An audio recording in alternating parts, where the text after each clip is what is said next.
यूँ तो हमारे देश में विभिन्न प्रकार के पर्व त्योहार मनाए जाते हैं। सभी पर्व और त्योहारों के अपने अपने महत्व और आकर्षण हैं। इस प्रकार के आकर्षक और महत्वपूर्ण त्योहारों में दशहरा, दिवाली, रक्षाबंधन, रामनवमी आदि उल्लेखनीय। होली का त्यौहार भी एक ऐसा ही उल्लेखनीय त्यौहार है। कब मनाया जाता है यह भी हम भलीभांति जानते समझते हैं कि हमारे देश के पर्व और त्यौहार किसी न किसी ऋतु या पौराणिक कथा से अवश्य संबंधित होते हैं। होली का त्यौहार पर्व के विषय में दो बातें स्पष्ट ही कही जा सकती है। पहली बात यह है कि यह त्यौहार पर्व ऋतु से संबंधित है। शरद ऋतु की समाप्ति और ग्रीष्म ऋतु शुरू होने के मध्य का जो समय होता है उसमें होली का त्यौहार मनाया जाता है। इसे ऐसे भी कह सकते हैं कि इसे फाल्गुन पूर्णिमा को मनाया जाता है। यह मान्यता है कि देवता को बिना भोग लगाए कोई वस्तु उपयोग में नहीं लाई जानी चाहिए। इस समय की फसल पककर तैयार हो जाती है, इसलिए इस दिन बने अन्न को देवता को समर्पित किया जाता है। दूसरे शब्दों में अन्न को अग्नि में डाला जाता है, अन्न की आहुति दी जाती है। संस्कृत में अन्न को होलक और हिंदी में होला कहते हैं, जो कि होलिका दहन से शुरू हो जाता है। इसी आधार पर इस पर्व का नाम होली पड़ा। इसी दिन लोग अन्न की आहुति देकर अन्न का प्रसाद एक दूसरे को देकर बड़ी खुशी से गले मिलते हैं। होली मनाने की पौराणिक कथा। होली मनाने के विषय में एक पौराणिक कथा है। कहा जाता है कि प्राचीन काल में हिरण्यकश्यप नामक अत्याचारी, दुराचारी और निरंकुश राजा का शासक था। उसने अपने शासन काल में निरंकुशता को इतना बढ़ा दिया था कि उससे सारी प्रजा कांप उठती थी। वह प्रजा को अपनी बात मनवाने के लिए विवश करने लगा था। उसने स्वयं को ही भगवान मान लिया। अपनी सारी प्रजा को भी उसे भगवान के रूप में पूजने और मानने के लिए कठोरतापूर्वक दंड दिया करता था।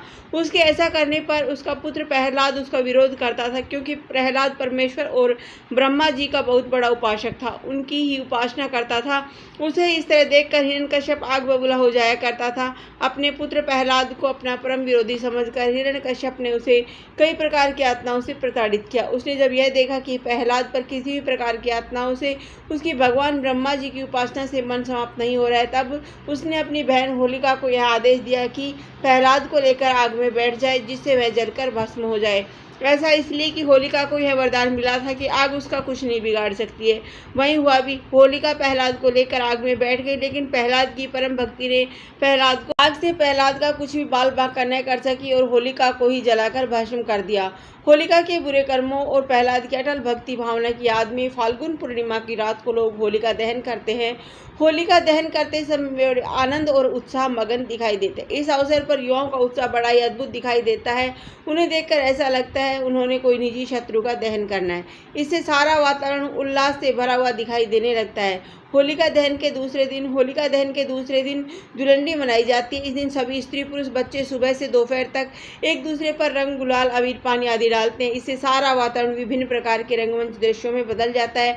फिर दुश्मनी को दोस्ती में बदलने में ज़्यादा समय नहीं लगता। इस त्यौहार में रंगों की पिचकारियों जब एक दूसरे पर रंगों की वर्षा करने लगती है तो उस समय ऐसा लगता है मानो रंगों की कभी न समाप्त होने वाली झड़ी लग गई है। उपसंहार। इस प्रकार होली का त्यौहार दुश्मनी को खत्म करके दोस्ती में बदल जाने का नाम है। और होलिका दहन भी हमें यह सिखाती है कि सारे बुरे कर्मों को होलिका की अग्नि में दहन करके अच्छे कर्मों को अपनाना। जिस प्रकार होलिका जैसी बुराई प्रहलाद को अग्नि में नहीं जला पाई, अपितु उसका खुद का अंत होगा, इसीलिए हमें भी सभी प्रकार की बुराइयों को अग्नि में स्वाहा करके अच्छे कर्मों को प्रहलाद की भांति अपनाना चाहिए। धन्यवाद। जय हिंद, जय भारत।